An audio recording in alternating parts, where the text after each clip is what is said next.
გჭერიათ, როდესმე ხელში იმდენად რბილი ძაფი, რომ ღრუბელს გაგონებთ და საერთოდ აღარ გინდათ მისი ხელიდან გაშვება.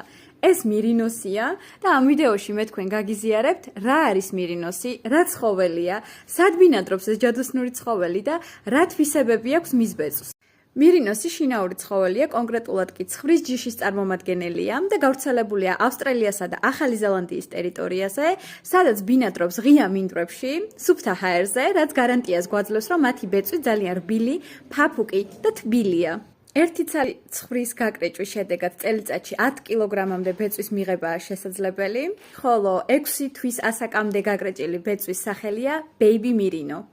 ზოგადად ბეწვი იზომება მიკრონებში და მირინოსის ბეწვი არის ერთ-ერთი წვრილი, ხოლო ჩვენი კლასიკური ქართული ცხვრისგან იმით განსხვავდება, რომ ქართული ცხვრის მიკრონები არის 30+, ხოლო მირინოსის 20-მდე.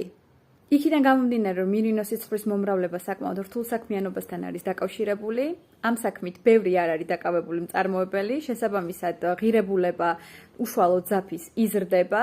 მე თვითონ 2016 წლიდან მოყოლებული მაქვს საბავშვო ხაზი, სადაც აქტიურად ვიყენებ მირინოს და პირველად როდესაც გამოვცადე ამ ძაფით მუშაობა, მივხვდი, რომ ძალიან პრაქტიკული იქნებოდა საბავშვო ხაზისთვის, რადგან არის ანტიალერგიული, არ იკბინება, არის უზომოდ რბილი და გრძნობიარე ჩვილის კანს მე მგონი სხვა არც არაფერი არ სჭირდება.